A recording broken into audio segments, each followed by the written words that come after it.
Hi friends, स्वागत तुमचं माझ्या यूट्यूब चॅनल इझी केमिस्ट्रीमध्ये. आपण आज बघणार आहोत सॉलिड स्टेटचा next part, that is electric properties of a solid. So electric properties of a solid हा मागच्या सिलेबसमध्ये थोडासा कमी होता, या सिलेबसमध्ये थोडासा एक्सटेंड केलेला आहे. 12वीचा जो नवीन चॅप्टर होता मित्रांनो, तर 12वीच्या सेमी कंडक्टर या चॅप्टरमधून काही पार्ट आपल्याला इथे एक्सटेंड करून दिलेला आहे. सो आपण तो आता वन बाय वन बघूया. So first of all electric properties of a solid काय असणार आहे. So electric properties of solid डोक्यात आल्यानंतर आपल्याला पहिल्यांदा ही गोष्ट क्लिअर होती की आपण सॉलिडला 3 वेमध्ये क्लासिफाय करतो. So first way of a solid classification is conductor, semi conductor and insulator. सगळ्यांना माहिती असेल याचा मीनिंग काय. तर conductor means what, the substance which can carry the electricity easily. जे इझिली इलेक्ट्रिसिटी कॅरी करतात that are called a conductor, आणि त्यांची जी कंडक्टिव्हिटी असते ती असते 10⁻⁴ to 10⁻⁷ per ohm per metre. So in case of semiconductor मध्ये होतं काय, तर हे सबस्टन्स सुद्धा इलेक्ट्रिसिटी कॅरी करतात but not efficient as a conductor. पण कंडक्टर सारखे ते इलेक्ट्रिसिटी कॅरी करू शकत नाही, that are called a semi conductors. That is 10⁻⁻⁶ to 10⁻⁴ per ohm per metre एवढी त्यांची कंडक्टिव्हिटी असते. And the last one is the insulators. Insulators काय असणार आहे मित्रांनो, इन्सुलेटर मीन्स व्हॉट, की ज्यांची कंडक्टिव्हिटी खूप खूप खूप कमी असते. डायरेक्ट आपण असं म्हणू शकतो की ते कंडक्टिव्हिटी कॅरी करतच नाही, म्हणजे त्यांना आपण इन्सुलेटर म्हणतो. आणि त्यांची कंडक्टिव्हिटी डायरेक्टली एवढी कमी असते, 10⁻⁻20 to 10⁻⁻10 ओहम पर मीटर असणार आहे. आता ही कंडक्टिव्हिटी कशावर डिपेंड करते किंवा कुठलाही मेटल इलेक्ट्रिसिटी का कॅरी करतो, तर जनरली आपल्याला एक सिंपल रिझन माहिती आहे की कुठल्याही मेटलमध्ये ज्यावेळेस फ्री इलेक्ट्रॉन्स असतात त्यावेळेस ते इलेक्ट्रिसिटी कॅरी करतात. मग हे फ्री इलेक्ट्रॉन्स कुठे असतात, कशावेळी इलेक्ट्रिसिटी कॅरी करतात, that is explain on the basis of band theory. हे सगळं कशाच्या बेसिसवर एक्सप्लेन केलं गेलेलं आहे मित्रांनो, this will explain on the basis of band theory. आता ही बँड थेरी काय असणार आहे, तर जनरली काही ऑर्बिटल्सला आपण इथे बँड कन्सिडर करण्यात आलेलं आहे. सो आपण एक सिम्पली मध्ये बघून घ्या. इन केस ऑफ कंडक्टरसाठी मी इथे एक डायग्राम ड्रॉ केलेली आहे, आणि कंडक्टरमध्ये मी काय केलं की एखादा मेटल घेतलाय आणि त्या मेटलमध्ये काही व्हॅलेन्स बँड आणि कंडक्शन बँड अशा 2 कन्सेप्ट केले. तर काही ऑर्बिटल्समध्ये इलेक्ट्रॉन्स असतात आणि जे इझिली फ्री इलेक्ट्रॉन्स म्हणू शकतो किंवा इझिली मूव्ह करणारे इलेक्ट्रॉन्स असतात. मग कंडक्टर्समध्ये होतं काय, काही इलेक्ट्रॉन्स काही ऑर्बिटल्स असतात, त्या ऑर्बिटल्सला आपण इथे व्हॅलेन्स बँड म्हणून ट्रीट केलाय, आणि त्यापेक्षा जास्त एनर्जी असलेले जी काही बँड असणार आहे किंवा जी काही ऑर्बिटल असणार आहे आपण तिला कंडक्शन बँड म्हटलं आहे. सो आपल्याकडे 2 बँड आहेत, एक आहे व्हॅलेन्स बँड आणि दुसरा आहे कंडक्शन बँड. सो फेनॉमेनॉन काय मित्रांनो बघा, लक्ष द्या इकडे. कुठलाही इलेक्ट्रॉन ज्यावेळेस व्हॅलेन्स बँडमधून कंडक्शन बँडमध्ये जातो, म्हणजे इझिली ज्यावेळेस कुठल्याही इलेक्ट्रॉनला किंवा मेटलला एनर्जी मिळते, दॅट इज थर्मल एनर्जी म्हणा किंवा इलेक्ट्रोमॅग्नेटिक एनर्जी ज्यावेळेस त्या सबस्टन्सला मिळणार आहे, तर त्यामधले व्हॅलेन्स बँडमधले इलेक्ट्रॉन एक्साइट होऊन कुठे जाणार, कंडक्शन बँडमध्ये, आणि कंडक्शन बँडमध्ये गेल्यानंतर ते फ्लो व्हायला सुरुवात करतात. So this is the main phenomenon for the carrying a electricity. Electricity carry होण्यासाठी काय असणं गरजेचं आहे की इलेक्ट्रॉन्स हे व्हॅलेन्स बँडमधून कंडक्शन बँडमध्ये जाणं गरजेचं आहे. आणि हे इलेक्ट्रॉन्स कधी जातात, ज्यावेळेस त्यांना थर्मल एनर्जी किंवा इलेक्ट्रोमॅग्नेटिक एनर्जी मिळते. आता सिंपल कॅरी बघा, सिंपल केस काय, तर कंडक्शन बँडमध्ये इलेक्ट्रॉन गेल्यानंतर इलेक्ट्रिसिटी कॅरी होणार आहे, आणि ते इलेक्ट्रॉन्स कुठून येणार आहे, व्हॅलेन्स बँडमधून येणार आहे. मग आता जेवढा व्हॅलेन्स बँड आणि कंडक्शन बँडमधला गॅप कमी असेल तेवढे इलेक्ट्रॉन्स इझिली व्हॅलेन्स बँडमधून कंडक्शन बँडमध्ये जम्प करणार. सो कंडक्टर्समध्ये मेनली हाच फेनॉमेनॉन होतो. कंडक्टर्समध्ये व्हॅलेन्स बँड आणि कंडक्शन बँडमधला जो एनर्जी गॅप आहे तो खूप खूप खूप खूप खूप कमी असतो. नियरली डायरेक्ट निग्लिजिबल म्हटलं तरी चालणार आहे, एवढा कमी असतो. कधी कधी तो ओव्हरलॅप सुद्धा होतो. सो तिथे इलेक्ट्रॉन्सला थोडी जरी एनर्जी मिळेल तो इझिली व्हॅलेन्स बँडमधून कंडक्शन बँडमध्ये जातो आणि इलेक्ट्रिसिटी इझिली कॅरी होते. म्हणून ही जी कंडक्टिव्हिटी आपल्याला जास्त बघायला मिळते. इन केस ऑफ सेमीकंडक्टर होतं काय, तर सेमीकंडक्टरमध्ये ॲज कम्पेअर टू कंडक्टर हा एनर्जी गॅप थोडासा जास्त असतो. म्हणून इलेक्ट्रॉन्सला एनर्जी दिल्यानंतर व्हॅलेन्स बँडमधून कंडक्शन बँडमध्ये जाणारे इलेक्ट्रॉन्स हे कमी असतात. जेवढे इलेक्ट्रॉन्स इथे इझिली ट्रान्समिट होतात तेवढे इलेक्ट्रॉन्स इथे ट्रान्समिट होत नाही, कमी प्रमाणात इलेक्ट्रॉन ट्रान्समिट होतात. त्यामुळे यांची इंडक्टिव्हिटी सुद्धा काय असते, कमी असते मित्रांनो. इन केस ऑफ इन्सुलेटर काय असणार आहे, तर इन्सुलेटरच्या बेसिसमध्ये सांगायचं झालं तर व्हॅलेन्स बँड आणि कंडक्शन बँडमध्ये एवढा गॅप आहे की इलेक्ट्रॉन्सला खूप सारी एनर्जी दिल्यानंतर सुद्धाही तो व्हॅलेन्स बँडमधून कंडक्शन बँडमध्ये जम्प करू शकत नाही, म्हणून तिथे इलेक्ट्रिसिटी कॅरी होत नाही. इलेक्ट्रिसिटी कॅरी करण्याचा मेन फेनॉमेनॉन असा आहे की इलेक्ट्रॉन ज्यावेळेस कंडक्शन बँडमध्ये येईल त्यावेळेसच इलेक्ट्रिसिटी कॅरी होणार, नाहीतर इलेक्ट्रिसिटी कॅरी होत नाही. व्हॅलेन्स बँडमधून कंडक्शन बँडमध्ये जाण्यासाठी त्याला थर्मल एनर्जी किंवा इलेक्ट्रोमॅग्नेटिक एनर्जी द्यावी लागते. आणि सिंपल फेनॉमेनॉन तुमच्या डायग्रामवरूनच लक्षात आलं असेल मित्रांनो की ज्यावेळेस हा गॅप कमी असतो इलेक्ट्रॉन इझिली ट्रान्समिट होतो. गॅप जसा असा वाढत जातो इलेक्ट्रॉन इझिली ट्रान्समिट होत नाही, आणि ट्रान्समिट होत नाही याचा अर्थ इलेक्ट्रिसिटी कंडक्ट होत नाही. That is all about the electric properties of a solid. पण आता इथे बघितल्यानंतर एक एक्स्ट्रा पॉईंट काय झालाय बघा मित्रांनो, हा जो सेमीकंडक्टर टॉपिक आहे हा सेमीकंडक्टर फिजिक्समध्ये मागच्या वर्षी होता. आता ह्या वर्षी असेल की नाही मला माहित नाही, पण यावर्षी आपल्याला केमिस्ट्रीमध्ये नक्की आलाय.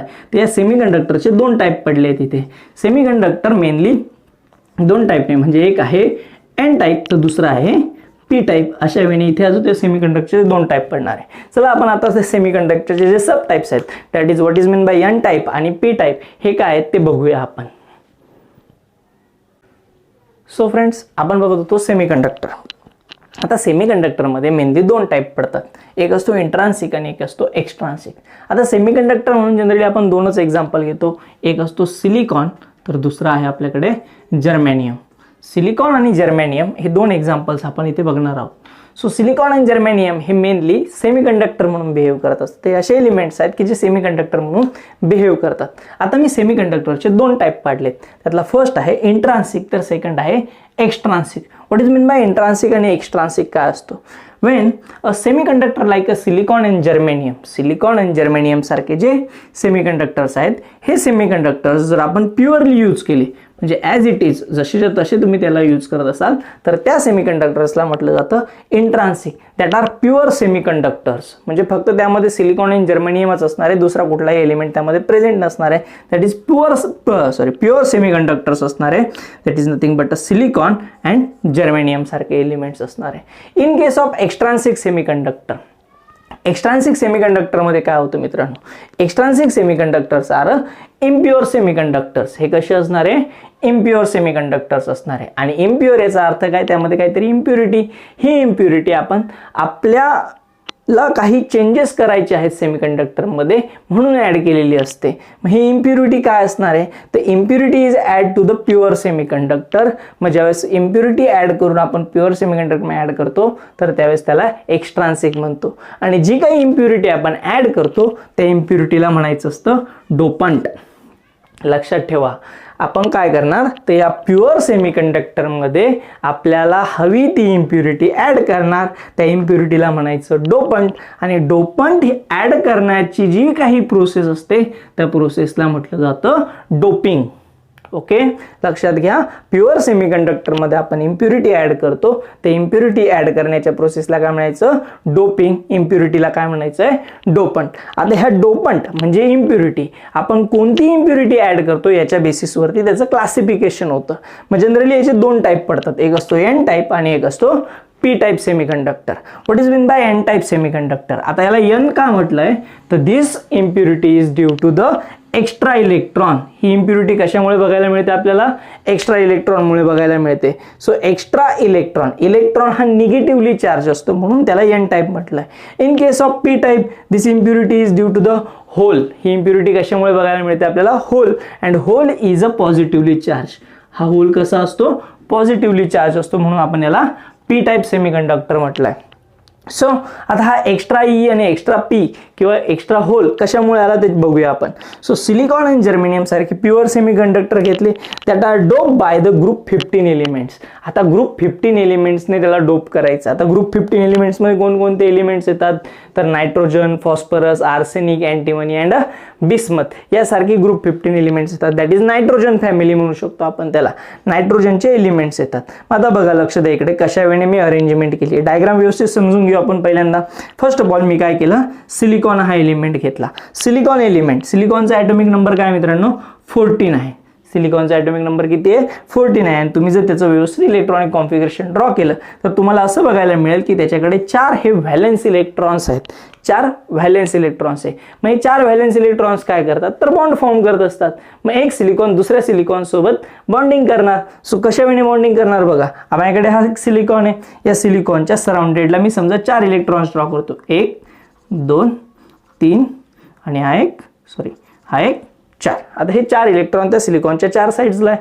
आता हा जो दुसरा सिलिकॉन आहे त्याच्या पण सिमिलरली सराउंडिंगमध्ये किती इलेक्ट्रॉन्स असणार? 4 इलेक्ट्रॉन्स असणार बघा. आता याचा एक electron.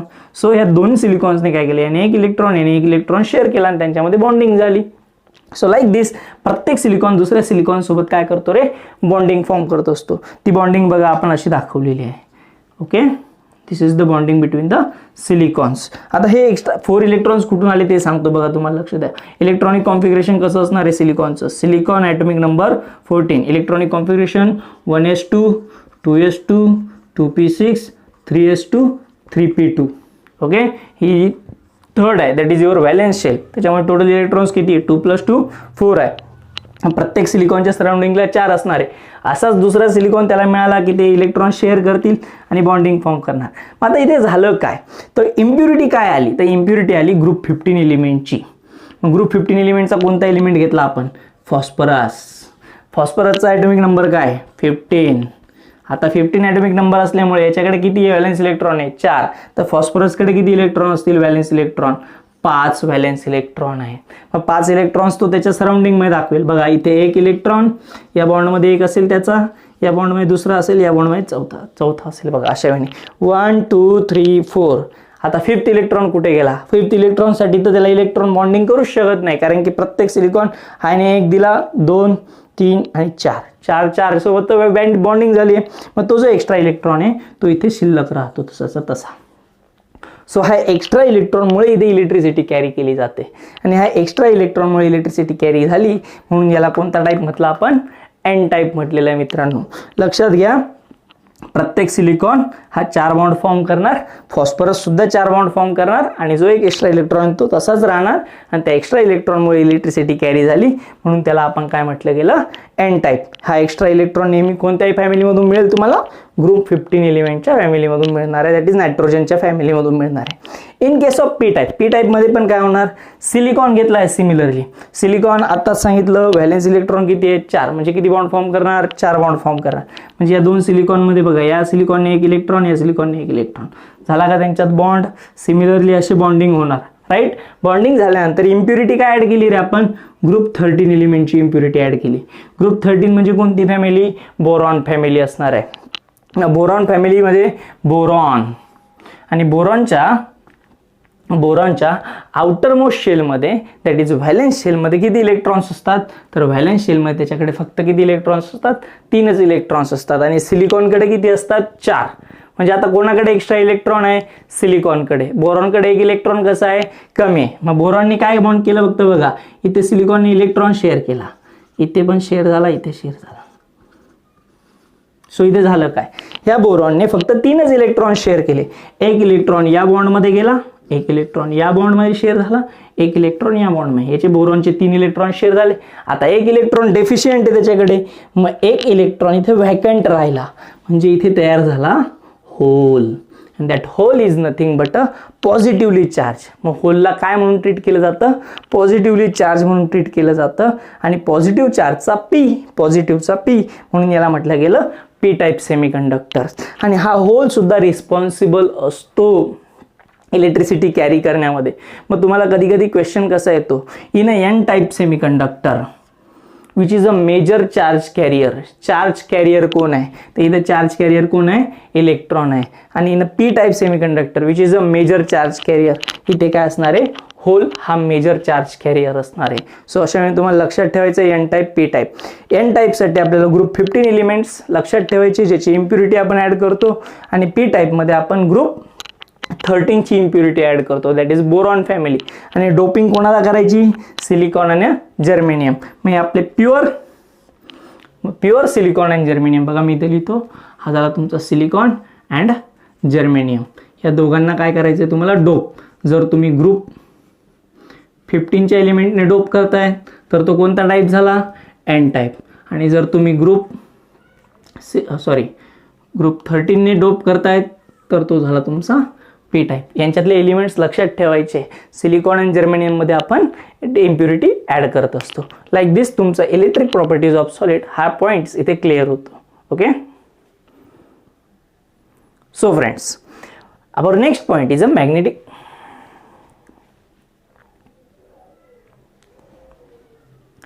So friends, our next point is a magnetic properties of a solid. What is mean by magnetic property?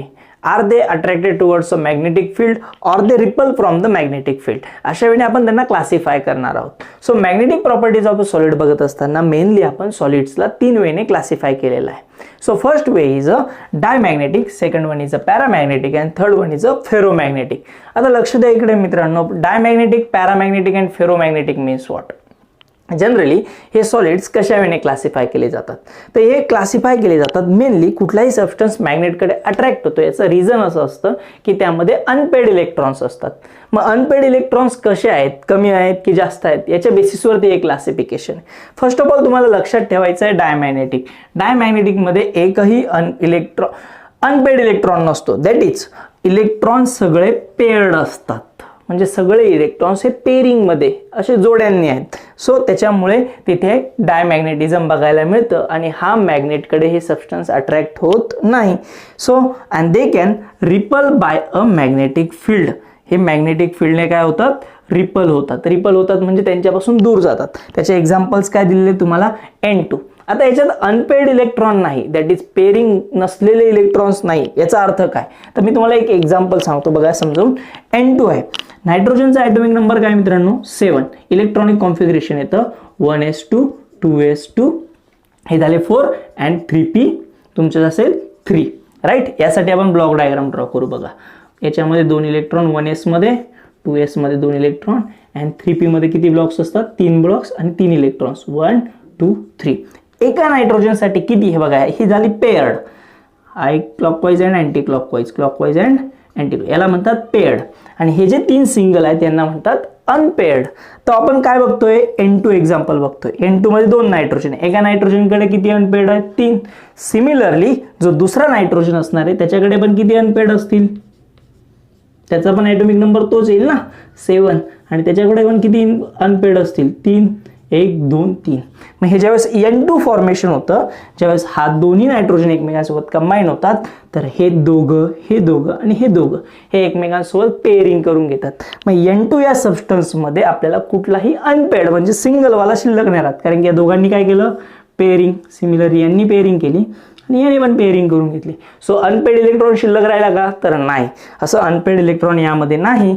म्हणजे सगळे इलेक्ट्रॉन्स कसे आहेत, पेअर्ड आहेत. सगळे इलेक्ट्रॉन्स कसे आहेत, पेअर्ड आहेत, जोड्यांनी आहेत. सो ज्यांच्याकडे अनपेड इलेक्ट्रॉन नाही, दॅट इज असे मॅग्नेटिक फील्डने रिपल होतात, म्हणजे त्यांच्यापासून दूर ढकलले जाते मॅग्नेटिक फील्ड पासून.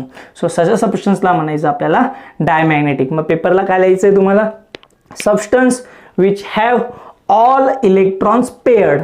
सगळे इलेक्ट्रॉन्स हे पेअर आहेत and that are repel by magnetic field.